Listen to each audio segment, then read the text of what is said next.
ગોપાલ ઇટાલિયા અને કાંતિ અમૃતિયા વિવાદમાં આપની સ્પષ્ટતા હવે સામે આવી છે। ગોપાલ ઇટાલિયા નહીં આપે રાજીનામું, ઈસુદાન ગઢવીનું આ નિવેદન સામે આવ્યું છે। ગોપાલ ઇટાલિયા રાજીનામું નહીં આપે તે અંગે ઈસુદાન ગઢવીએ સ્પષ્ટ કર્યું છે। રાજીનામું ગોપાલે નહીં પરંતુ ભાજપે આપવું જોઈએ। વિસાવદરની જનતાએ ગોપાલભાઈને જીતાડ્યા છે।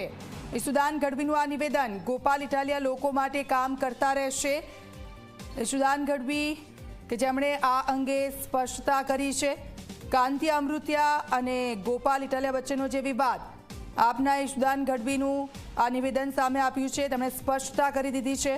ગોપાલ ઇટાલિયાએ રાજીનામું નહીં આપે, ભાજપે આપવું જોઈએ રાજીનામું। વિસાવદરની જનતાએ ગોપાલભાઈને જીતાડ્યા છે।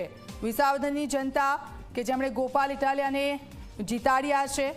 ગોપાલ ઇટાલિયા લોકો માટે કામ કરતા રહેશે। ઈસુદાન ગઢવીનું આ નિવેદન સામે આવ્યું છે। સ્પષ્ટ વાત તેમણે કરી દીધી છે કે ગોપાલ ઇટાલિયાએ રાજીનામું આપવાનું થતું નથી, ભાજપ જ રાજીનામું આપશે તેવી સ્પષ્ટ વાત ઈસુદાન ગઢવીએ કરી છે। રાજીનામું ગોપાલ ઇટાલિયા નહીં આપે, અહીંયા સ્પષ્ટ થઈ ગયું છે ઈસુદાન ગઢવી તરફથી કે ગોપાલ ઇટાલિયા એ રાજીનામું બિલકુલ નહીં આપે અને હવે આ રાજીનામું ભાજપે આપવું પડશે। ઈસુદાન ગઢવી અમારી સાથે ફોનલાઈન પર જોડાઈ ગયા છે। 12 વાગ્યાનો સમય હતો ને સમય પૂરો થયો છે। રાજીનામું કોણ આપશે ઈસુદાનભાઈ?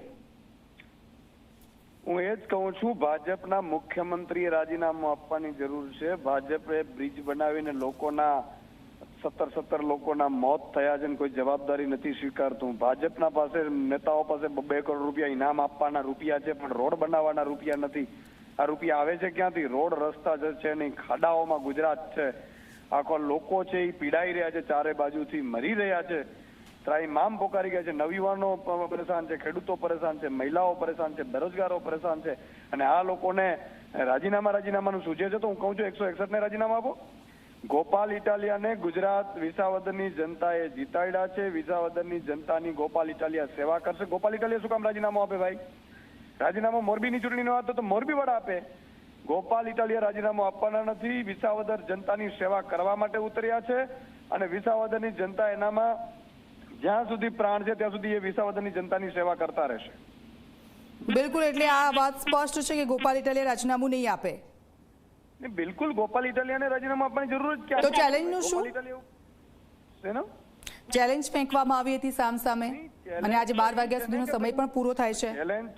ચેલેન્જ તો ઈ છે ને કે ભાઈ મોરબીની ચૂંટણી છે તો મોરબી વાળા રાજીનામું આપીને મોરબીમાં રાજીનામું આપશે તો ચૂંટણી પણ ચૂંટણી કરશે ને। વિસાવદરની ચૂંટણી તો વાત જ નથી, ચૂંટણીની વાત છે મોરબીની, તો મોરબી વાળા રાજીનામું આપવું જોઈએ ને। મોરબી વાળો છે સીટ ખાલી કરે એટલે એને ચૂંટણી થાય તો અમે અમારો કોને ઉતારીશું મેદાનમાં અમે નક્કી કરી લેશું।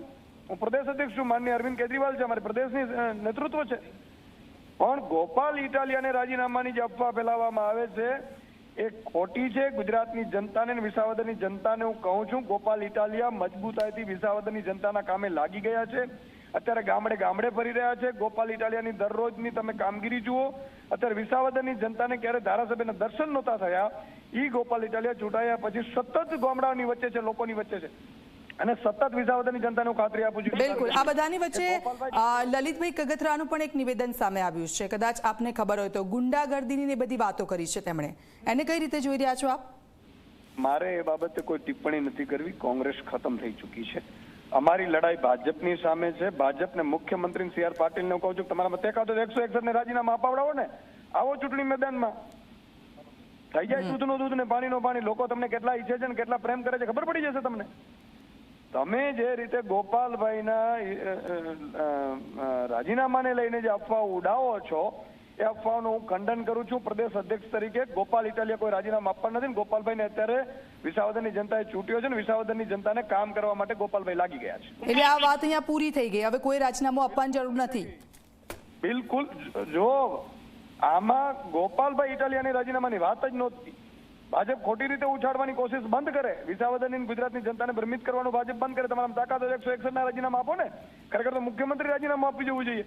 17 લોકો મળે છે, કોઈ સામાન્ય ઇન્જિનિયરોને તમે બિલકુલ એમ કહો કે ઇન્જિનિયરોની ભૂલ છે એટલે શું છે? લોકો મરી રહ્યા છે, લોકો ડરી રહ્યા છે કે ભાજપના બનાવેલા બ્રિજ ચાલીએ કે નહીં, ઉભા રહીએ કે નહીં। આ તો સારું થયું તળાવો ન બનાવ્યા, ડેમો ન બનાવ્યા। જો આ ડેમો બનાવો તો ગામના ગામ તળાતા હોત અત્યારે। બિલકુલ બિલકુલ, આપ અમારી સાથે જોડાયા તે બદલ આપનો ખૂબ ખૂબ આભાર. તો રાજીનામું ગોપાલ ઇટાલિયા નહીં આપે પરંતુ ભાજપ આપશે, અને આ સ્પષ્ટ કર્યું છે આપના ઈશુદાન ગઢવીએ. તેમણે સ્પષ્ટ કીધું છે કે ગોપાલ ઇટાલિયા રાજીનામું શું કરવા આપે.